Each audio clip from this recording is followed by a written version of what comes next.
ದಾವಣಗೆರೆಯಲ್ಲಿ ಪಕ್ಷ ವಿರೋಧಿ ಚಟುವಟಿಕೆ ಆರೋಪದ ಹಿನ್ನೆಲೆ ಹೈಕಮಾಂಡ್ ಸೂಚನೆಯನ್ನ ಕೊಟ್ಟರೂ ಕೂಡ ನಸೀರ್ ಅಹಮದ್ ರಾಜೀನಾಮೆಯನ್ನ ಕೊಟ್ಟಿಲ್ಲ ಅಂತ ಗೊತ್ತಾಗ್ತಾ ಇದೆ. ಮುಖ್ಯಮಂತ್ರಿಗಳ ರಾಜಕೀಯ ಕಾರ್ಯದರ್ಶಿ ಪೊಲಿಟಿಕಲ್ ಅಡ್ವೈಸರ್ ಸ್ಥಾನಕ್ಕೆ ನಸೀರ್ ಅಹಮದ್ ಅವರು ಇನ್ನೂ ರಾಜೀನಾಮೆಯನ್ನು ಕೊಟ್ಟಿಲ್ಲ. ನಿನ್ನೆ ಕೂಡ ಸಿಎಂ ಸಿದ್ದರಾಮಯ್ಯ ಅವರನ್ನ ನಸೀರ್ ಅಹಮದ್ ಅವರು ಭೇಟಿ ಮಾಡ್ತಾರೆ ಅನ್ನುವ ನಿರೀಕ್ಷೆ ಇತ್ತು. ಬಟ್ ಆ ಭೇಟಿಗೆ ಕೂಡ ಅವರು ಭಾಗಿಯಾಗಿಲ್ಲ, ಮುಂದಾಗಲಿಲ್ಲ. ರಾಜೀನಾಮೆ ಕೊಡುವಂತೆ ಸಿಎಂಎ ಸೂಚನೆ ಕೊಟ್ಟರೂ ಕೂಡ ಡೋಂಟ್ ಕೇರ್ ನಡೆಯನ್ನ ಅನುಸರಿಸುತ್ತಿದ್ದಾರೆ. ಇವತ್ತು ರಾಜೀನಾಮೆ ಕೊಡದೇ ಇದ್ರೆ ಅವರನ್ನ ಹುದ್ದೆಯಿಂದ ಕಿಕ್ಔಟ್ ಮಾಡುವಂತ ಸಾಧ್ಯತೆ. ಬಿಕಾಸ್ ಹೈಕಮಾಂಡಿನ ಇನ್ಸ್ಟ್ರಕ್ಷನ್ಸ್ ಇದೆ, ಅವ್ರು ರೆಸಿಗ್ನೇಷನ್ ಕೊಟ್ಟಿಲ್ಲ ಅಂದ್ರೆ ವಜಾ ಮಾಡ್ಬಿಡಿ ಅಂತ. ಹಾಗಾಗಿ ಇವತ್ತೇ ರಾಜೀನಾಮೆ ನೀಡುವಂತೆ ನಸೀರ್ ಅಹಮದ್ಗೆ ಡೆಡ್ಲೈನ್ ಅನ್ನು ವಿಧಿಸಲಾಗಿದೆ.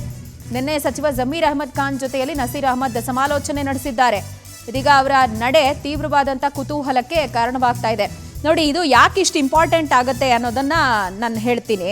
ಸಿಎಂ ರಾಜಕೀಯ ಕಾರ್ಯದರ್ಶಿ ಅಂತ ಹೇಳಿದ್ರೆ, ಈಗ ನಮ್ಮ ರಾಜ್ಯದ ಮುಖ್ಯಮಂತ್ರಿಗಳು ಸಿದ್ದರಾಮಯ್ಯನವರು ಸಾಕಷ್ಟು ಎಕ್ಸ್ಪೀರಿಯನ್ಸ್ ಇರೋರು, ಬಹಳ ಸುದೀರ್ಘ ಕಾಲ ಅವರು ಬಜೆಟ್ ಅನ್ನ ಮಂಡನೆ ಮಾಡಿರೋರು. ಅಷ್ಟೆಲ್ಲ ಎಕ್ಸ್ಪೀರಿಯನ್ಸ್ ಇರೋರಿಗೆ ರಾಜಕೀಯ ಕಾರ್ಯದರ್ಶಿಯಾಗಿ ನಸೀರ್ ಅಹಮದ್ ಅವರು ಇದ್ದಾರೆ ಅಂತ ಹೇಳಿದ್ರೆ ಅವ್ರು ಎಷ್ಟು ಪವರ್ಫುಲ್ಲು ಅನ್ನೋದನ್ನ ನಾವಿಲ್ಲಿ ಊಹೆ ಮಾಡ್ಕೊಳ್ಬೋದು.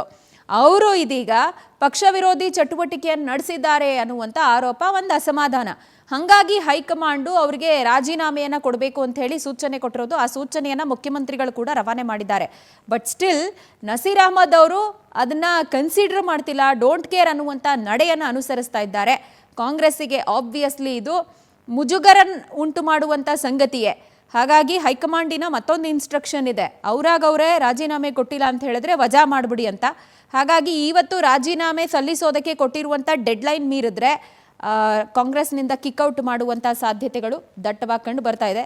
ಒಟ್ಟಾರೆ ಈ ಮುಸ್ಲಿಂ ಸಮುದಾಯದ ನಾಯಕರುಗಳ ನಡೆ ತೀವ್ರವಾದಂಥ ಕುತೂಹಲಕ್ಕೆ ಕಾರಣವಾಗ್ತಾ ಇದೆ.